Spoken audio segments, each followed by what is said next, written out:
Swinging a drive. Right field and deep. Back goes Aquino. It's got a chance. Gone. Get out the tape measure. Long gone. Fly the W! Cubs fans, it's time to fly the W with Dustin Rhodes and Paul Crawley-Jean.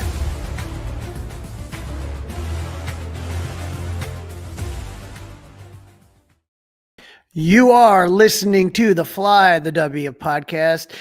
Don't forget to listen, download, review, and subscribe to the Fly the W podcast. Leave those 5-star reviews. You can follow me at Crawley's Cubs on X, and you can watch this on Crawley's Clubhouse YouTube page. It is time for us to preview the Cubs' opponent in the NL Central. First up, I'm going to be talking today to Noah Hiles, the beat writer for the Pirates for the Pittsburgh Post-Gazette. Noah, how you doing today? I'm great. I mean, like we were talking about before recording, I mean, it's sunny and 75 down here in Florida. I'm not going to complain too much about that. Yeah, it's been, like I said, it's been a weird one. I know in Arizona, it's just been beautiful weather as well. Yeah. So obviously the Pirates playing in the Grapefruit League. And when we take a look at the standings for the 2024 NL Central, somehow, some way, the Brewers did it again. The Cubs and the Cardinals tied, which is irritating because they have the Cardinals above the Cubs. Then the Reds, and then the Pirates finished just behind the Reds at 76 and 86. But regardless of that last place finish, and there have been a few last place finishes for the Pirates the last few years, that all changed on May 11th, right? It did. And as long as you got a guy like that, I mean, I don't know if there are going to be a ton of first place finishes, but I don't think there's going to be many more last place finishes when you have someone like that in your rotation who can guarantee you a really good chance to win about 25 to 30 times a year. And we're talking, of course, of Paul Skeens, who was called up against, of all teams, the Cubs. What do you remember about that day? Obvious to me, when I think about the hype, that reminds me a lot of the Mark Pryor hype going back to 2003, which just kind of ages myself a little bit. But what do you remember about that Paul Skeens call up? Last year was my first year on the beat. And when I got promoted to it, I knew that this is the story of the year before it even started. I had no idea how it was going to unfold. And obviously, I don't think anyone expected him to be as good as he ended up being. But yeah, that was a day that we knew was coming. It was just when I tried hard to break that. I got very close, but the team announced it right before I could get it confirmed. But just the build up to it, it's something where, the Steelers and the Penguins, they've had so many talents that define that era of a sport.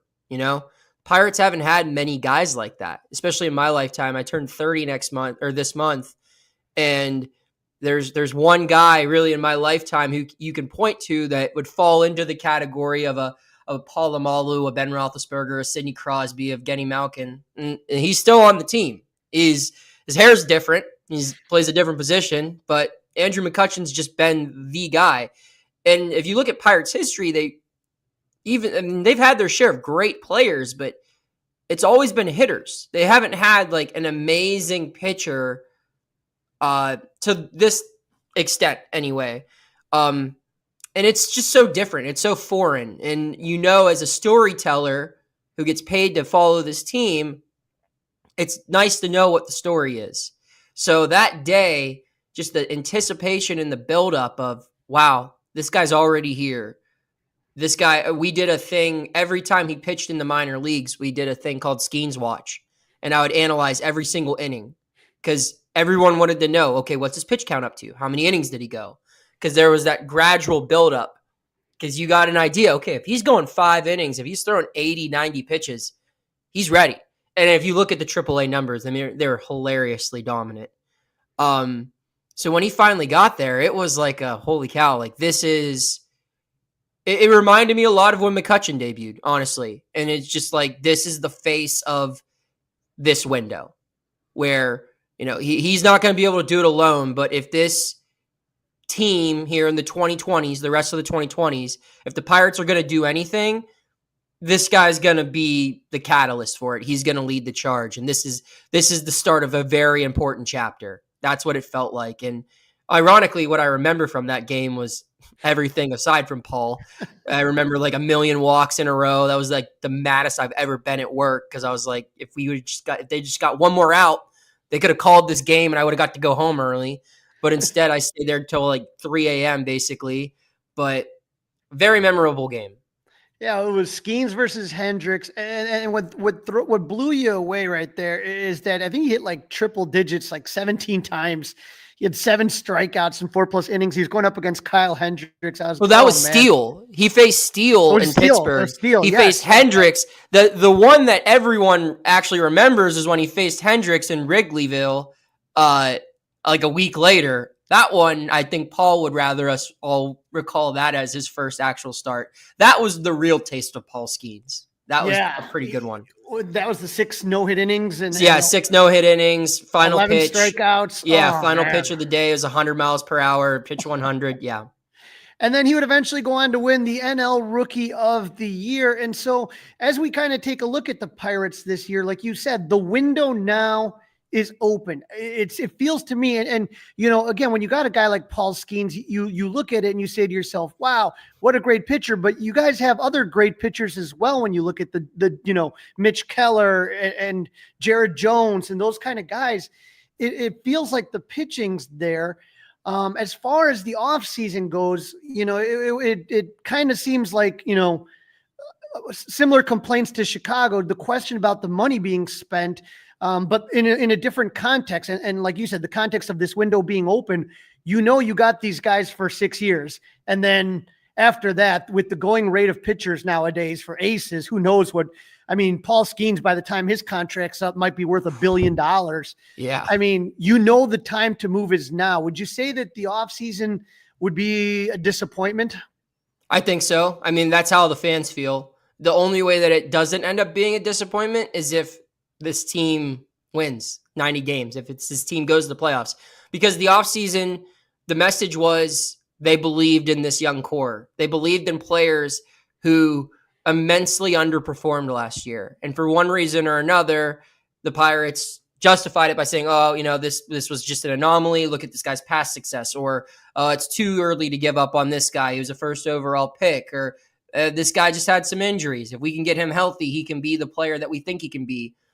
And that's not necessarily the worst approach to take when, you're a small market team and you believe in the guys that you've drafted and developed. But at some point you have to supplement that talent with, surrounding guys. Like you look at a team like the Royals, very similar size market to the Pirates. Yeah. They didn't go out and buy Witt Jr., but what they did is they spent money and surrounded him with veterans, just, 1 to 2 WAR guys around him. That makes his job a little easier. He doesn't have to do all of it by himself. And the Pirates didn't really do that this year, which was frustrating to a lot of fans. I think they did make some good transactions. I think that they added a lot of depth to their pitching, which in a way, they've really struggled at signing hitters. So, you're good at scouting in one area. Why not go all in on that? I feel like they kind of did that a little bit. I feel like the pitching staff as a whole, its floor is a lot higher this year. But the offense was always the issue here. And I don't see how the additions of Tommy Pham and Spencer Horwitz make this lineup terrifically better. It's going to come down to guys who have already been here. Can Andrew McCutchen do it again? Can Henry Davis play like a first overall pick? Can Brian Hayes stay healthy? Can Jack Sawinski be a 20 home run bat like he was for a couple of years? If those guys can do that, that's great. But when we're saying the word if 4 or 5 times when you're looking through the lineup, that's more hope than it is strategy. So right. And you're talking about an offense that finished 13th in the NL last season. And Spencer Horwitz is recovering from injury, right? Yeah, so it was a story we broke the night before spring training. We did a 90-minute live stream on our YouTube channel, which if you want some Pirates coverage, you can go check that out at PG Pirates. But we did a live stream for 90 minutes, and then as soon as we got off the stream, a source hit us up and said, "Hey, Horwitz showed up in Bradenton with a cast on his wrist. So we did some digging around and we found out that he had some chronic wrist issues before he was acquired. The Pirates got good, accurate information, and they traded for a player who has injury history, which that's not crazy. Most players have some sort of injury history in their past. But after the trade, which occurred during the winter meetings, maybe a month before report day for spring training, he was working out and he aggravated his wrist. The doctor said it was a new injury, but it's on the same wrist where he's had prior injuries. And so he's going to miss pretty much all of spring training as far as playing on the field. I mean, he's doing drills. He's swinging a bat now with two hands. He's not hitting baseballs, though. He's fielding grounders, but not throwing. And that was the big addition for this team this offseason. They traded a 3-WAR pitcher for him, along with 2 top 30 prospects, for a guy who's only played 112 games in the major leagues. But it's someone they believe in, and someone that I think they believe can be a solution to the turnstile that's been first base for this team for the last 30 years, essentially, and someone who can be a consistent presence at the top of the order. He has the on base, he has the speed that you would like in that spot. So they clearly valued him. They gave up a lot for him, and it's tough when that's the biggest move of your offseason, something that fans are already kind of skeptical about, and they don't get to watch him play in spring training once because he's in an air cast. And Tommy Pham is just, Cub fans got to know him well with his time in the Cardinals, but just he's been around a lot. There's been weird things, the fantasy football fight, all this stuff. Is there any concern about Tommy Pham, the clubhouse presence? No, I think that's actually why they wanted him, personally. I think this team last year was missing a little edge. And say what you want about Tommy Pham, he will provide that. And I've actually had conversations with players even as late as today, just talking with guys who are other veterans on the team, and just kind of saying like, hey, you guys were missing some leaders last year, and they would agree, and they would say like, this is as crazy as the perception is on Tommy Pham to be playing this game at this level at 37 years old. That deserves some respect. And again, while he has his perception, winning teams are always trying to acquire this guy. I mean, he's been acquired 4 times in the last 3 trade deadlines by playoff teams. So there's clearly a different reputation for this guy within the game of baseball. And for a team that has a lot of young guys who are pre-arb and a lot of guys who just haven't been around any sort of winning, he's someone that I think sets a tone. And if it takes being afraid of your left fielder to show up early and lock in and put in some extra work, then you know what? Hey, that's what's got to happen. But from conversations I've had with multiple people on the team this week, they say like he's already kind of making an impact in the clubhouse. All right. Well, as far as he goes, he's part of this outfielder mix. It's going to have Brian Reynolds, O'Neill Cruz, and we mentioned local boy made good Jack Sawinski. But when you talk about Brian Reynolds, I know there was talk about extension and then there wasn't. Where do you feel like he's at this point in his Pirates career? Well, he got extended a couple years ago, so he's going to be here for the long run. And I think that Reynolds' role on this team is something that's lacking throughout the rest of the lineup. It's stability. You know exactly what you're getting with Brian Reynolds. You're getting a 2 to 3 WAR player. You're getting a batting average between 260 and 280.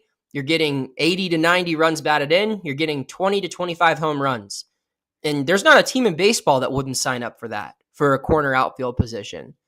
Especially a team like the Pirates, where you're not necessarily going out and spending big money on a bat, and having him in the 2 spot of the lineup 155, 160 games a year is huge for this team. He's moving to right field this year, which is interesting. They tried to do that last season, but they ended up having to keep him in left just because other guys weren't performing. But I think the move to right will serve him better. His defensive metrics weren't great as far as fielding. He had a lot of outfield assists. I think he tied with Pittsburgh guy. What's his name? Kid from Mount Lebanon. Ian Happ. Yes. Yeah. Played against him. I should know that. But yeah, he tied Ian Happ, I believe, for the National League lead in outfield assists last year. And I think part of that was he wasn't in great position defensively, and teams just felt the need to test his arm. But he still does have a good arm. I think putting him in right field where it's a little shorter will help his range and will still allow him to use that arm, and will allow him to do what he does best. And that's, hit the ball well and be a consistent force at that number 2 spot in the order. And you talk about hitting the ball well, but O'Neal Cruz, when he made that move from infield to outfield, that seemed like a bizarre one to me. And again, I know Aaron Judge is a big guy, but seeing O'Neal Cruz in center field will never not be bizarre for me. I mean, did you see him at shortstop? Because he's the tallest person to ever play that position. So I think he's going to end up benefiting a lot from that move. I don't know if he's going to be a center fielder forever. I think he's probably better off in right field long term. But right now, while he's still young, I mean, he can get the balls in 4 steps that most guys take 7 steps, 8 steps to get to because of that long stride, and he's super fast. I mean, O'Neal Cruz genetically, I don't know how many athletes are better than him when in this sport. I think maybe the only one that you could compare him to is Ellie De La Cruz. When we're talking exit velocity, throw speed, top sprint speed, those two are like at the top of all of those metrics. But for O'Neal, it's just putting it all together. Last year was his first full major league season because of injuries, because of the pandemic, because of other things.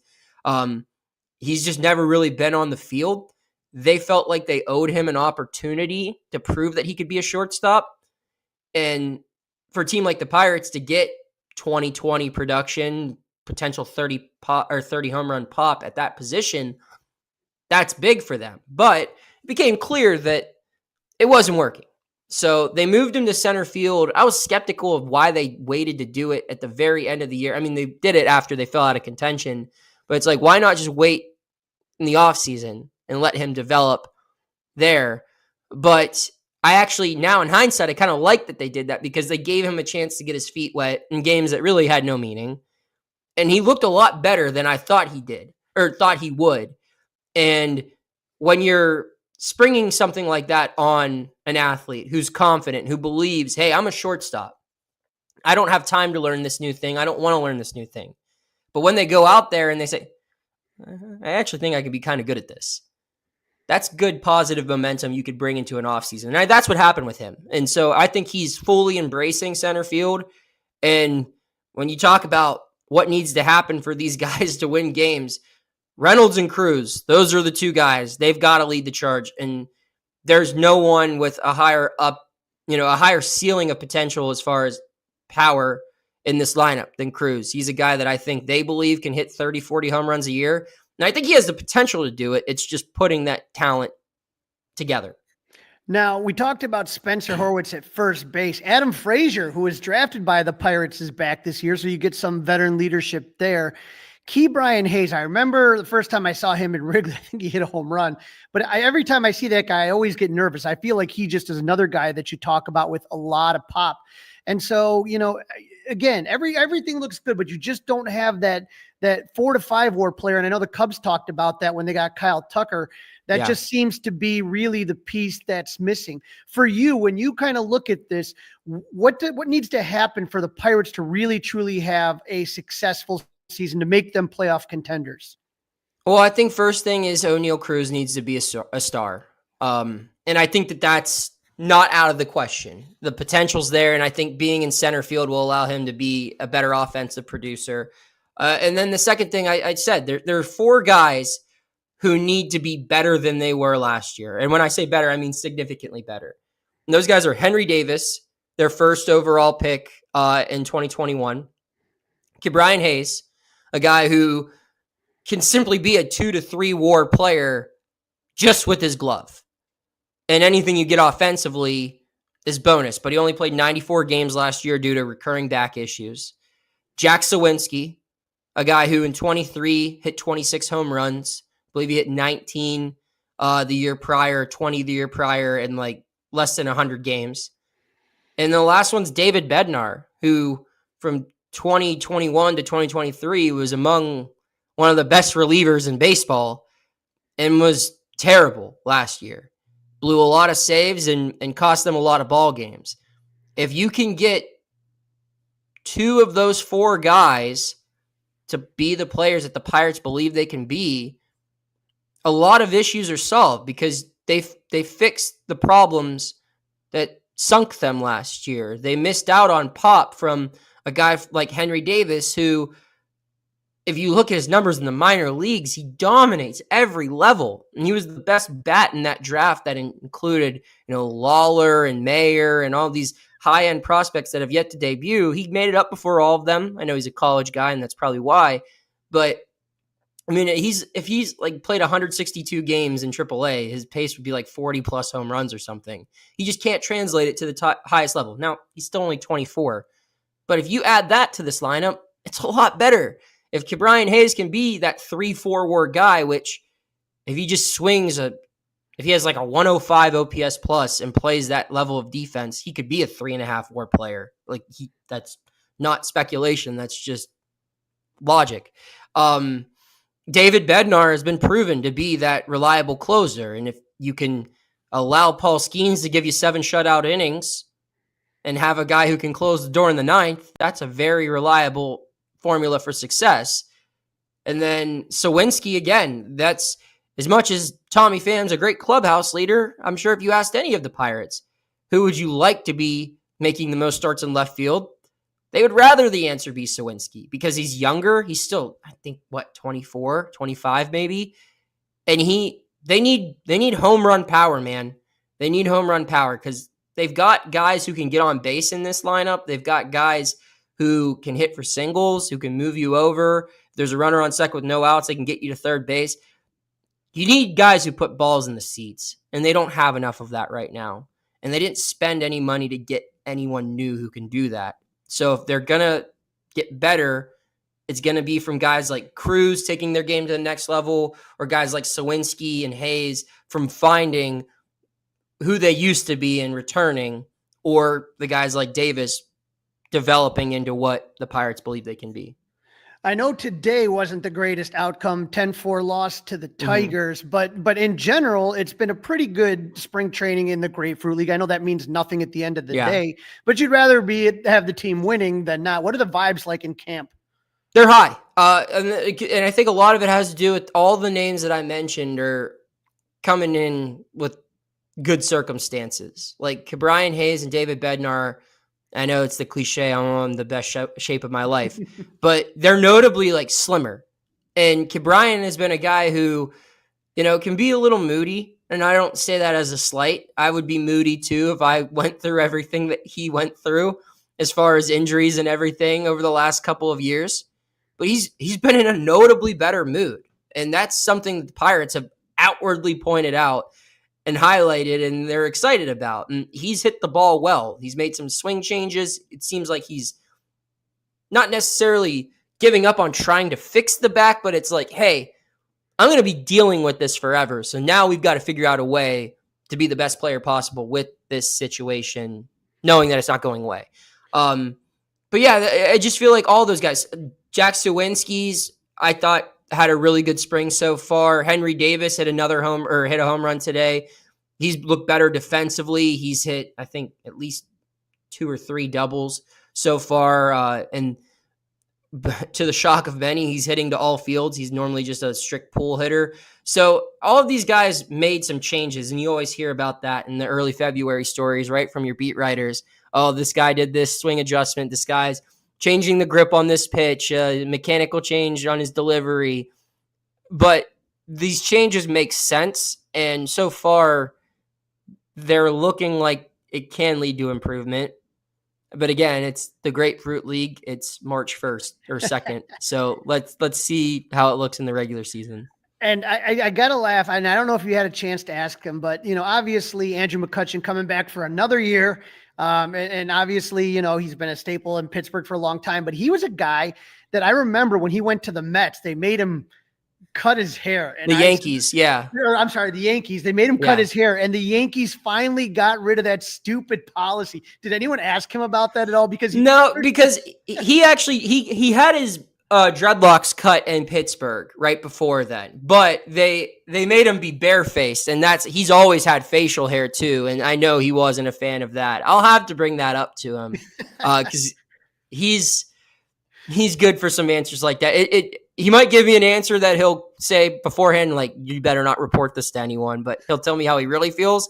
And then he'll tell me how I should report how he really feels, and it's fun to cover guys like that. Absolutely love it. Noah, tell our listeners where they can find your work if they're interested in kind of finding out more about the Pirates. Yeah, you can follow my work at post-gazette.com.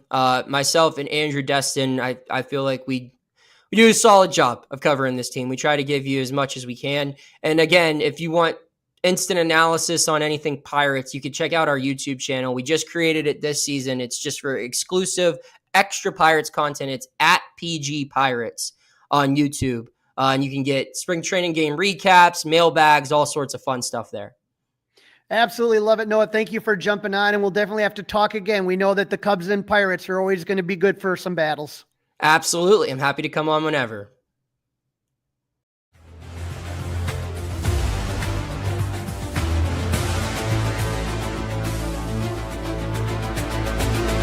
It's all over.